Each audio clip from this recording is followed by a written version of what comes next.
کامیاب زندگی پرسکون زندگی، اس سیریل کی نئی ویڈیو آپ کے سامنے پیش کر رہا ہوں۔ 4 ویڈیوز آپ کے سامنے پہلے آ چکی ہیں، ان ویڈیوز کو آپ ہماری پلے لسٹ میں جا کے سن سکتے ہیں۔ تو کامیاب زندگی کے اندر ایک چیز ہوتی ہے کہ تعلقات معاشرے کے لوگوں سے کیسے نبھائیں۔ اس کی ایک ویڈیو تو کل آ چکی ہے، آج دوسری ویڈیو ہے کہ تعلقات نبھانے کے لیے ایک چیز یہ ضروری ہوتی ہے کہ انسان دوہری شخصیت کا مالک نہ ہو۔ دوہری شخصیت دو رخا پن نبی پاک صلی اللہ علیہ وسلم کے اس فرمان سے ملتا ہے کہ حضرت ابو ہریرہ رضی اللہ تعالیٰ عنہ فرماتے ہیں کہ نبی پاک صلی اللہ علیہ وسلم نے فرمایا کہ قیامت کے دن سب سے بدتر حالت میں اس شخص کو پاؤ گے جو دو رویا ہو، یعنی جو ایسا ہو کہ ان کے منہ پر ان جیسا اور ان کے منہ پر ان جیسا۔ مسلم شریف کی اس حدیث کا مطلب کہ جو دو مخالف جماعتوں یا افراد کے پاس جا کر اس فریق کی تعریف اور دوسرے فریق کی برائی بیان کرے۔ اس میں ایک اور چیز ہے جو آپ کر سکتے ہیں، جس کے کرنے پہ گناہ کی بجائے ثواب ملتا ہے، کہ کوئی شخص لڑائی جھگڑے کے خاتمہ کو مقصد بنا کر ہر ایک فریق سے ملاقات کرے اور ہر فریق کی پسندیدہ گفتگو کرتے ہوئے دوسرے فریق کی صفائی پیش کرتا رہے، ہر ایک کے دل میں مقام پیدا کر کے اس کے دل کو صاف کرنے، تو ایسا صلح کرانے والا شخص اس وعید سے نہ صرف بری بلکہ امت میں صلح کرانے کے انعامات کا مستحق شمار ہوگا۔ دوسری جس بات کا خیال رکھنا ہے تعلقات نبھانے کے لیے کہ آپس میں تعلقات اچھے سے اچھے ہو جائیں، اس کے لیے ایک اور چیز بہت کام کی بتانے لگا ہوں کہ سچ کے لبادے میں جھوٹ نہیں بولنا۔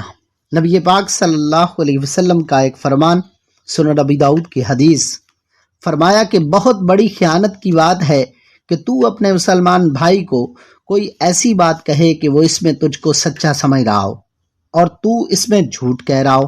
جھوٹ بذات خود حالانکہ، لیکن اگر اسے سچائی کے لبادے میں پیش کیا جائے، خیانت اور بددیانتی کا عنصر شامل ہو جانے کی گناہ در گناہ ہو جاتا ہے۔ اسی لیے اس حدیث میں اسے بہت بڑی خیانت قرار دیا گیا۔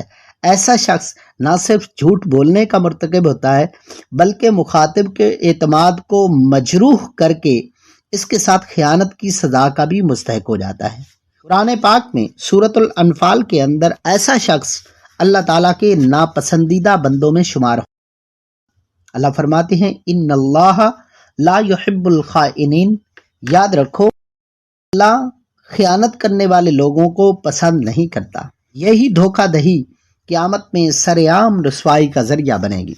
حدیث میں آتا ہے، فرمایا کہ روز قیامت اللہ تعالیٰ تمام مخلوقات کو جمع کریں گے، اس وقت دھوکہ دینے والے کی بدنامی کے لیے ایک جائے گا اور اعلان کیا جائے گا کہ یہ فلاں بن فلاں ہے جو دھوکہ باز ہے۔ لہذا آخرت کے دن کی رسوائی اور خیانت کی سخت سزاؤں سے بچنے کے لیے جھوٹ کی تمام مروجہ صورتوں سے توبہ ضرور کریں۔ مثلا اس کی میں کچھ صورتیں، جیسے جھوٹا میڈیکل سرٹیفکیٹ پیش کیا جاتا ہے، ہاں جی، یہ بھی اسی وعید میں داخل ہے۔ اسی طرح جھوٹے کیریئر سرٹیفکیٹ، حسن سیرت کی جیل، یہ بھی جھوٹ کی ایک بدترین صورت میں داخل ہے۔ جب تک خوب اپنے نام کے ساتھ سید نہ لگائیے، اس میں جھوٹ بولنے کا گناہ بھی ہے اور اس اعزاز کا اظہار بھی ہے جو آپ کو کبھی حاصل ہی نہیں ہو سکتا۔ حدیث میں ہے کہ بما لم یؤتا کلابس ثوبی زور، جو شخص اپنے عمل سے اپنے آپ کو ایسی چیز کا حامل قرار دے جو اس کے اندر، تو وہ جھوٹ کا لباس پہننے والا ہے۔ اس طرح ایک اور صورت ہوتی ہے جھوٹ کی کہ پروفیسر ایک خاص اصطلاح ہے جو مخصوص عہدہ کے حامل افراد کے لیے بولی جاتی ہے۔ اسی طرح عالم اور مولانا کا لفظ اس شخص کے لیے استعمال ہوتا ہے جو درس نظامی کا فارغ التحصیل ہو اور باقاعدہ اس نے کسی استاد سے علم۔ لہذا اگر آپ ان شرائط پر پورا نہیں اترتے تو اپنے نام کے ساتھ ان اصطلاحات کو لگا کر جھوٹ اور خیانت کے مرتکب نہ ہوئیے۔ اس طرح جھوٹ کی ایک اور صورت کہ بچوں سے بھی ایسا وعدہ نہ کیجیے جسے آپ پورا یا نہ کرنا چاہتے ہوں، محض بہلانے کے لیے بھی جھوٹ نہ بولیے۔ ایک مرتبہ نبی کریم صلی اللہ علیہ وسلم کے سامنے ایک خاتون ایک بچے کو بلا کر گود میں لینا چاہتی تھی لیکن وہ بچہ قریب نہیں آ رہا تھا۔ ان خاتون نے بچے کو بہلانے کے لیے کہ بیٹا یہاں آؤ، میں تمہیں چیز دوں گی۔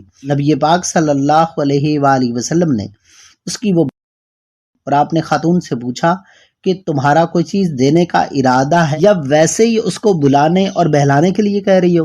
اس خاتون نے عرض کیا کہ یا رسول اللہ، میرا کھجور دینے کا ارادہ ہے، جب وہ میرے پاس آئے گا تو میں اس کو۔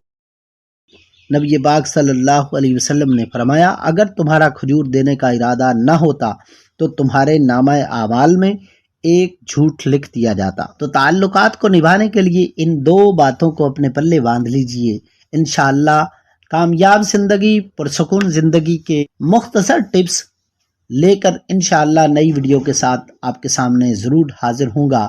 اپنی نمازوں کا خیال رکھیے گا، اپنی دنیا بنانے کے ساتھ ساتھ آخرت کی فکر ضرور کیجیے گا۔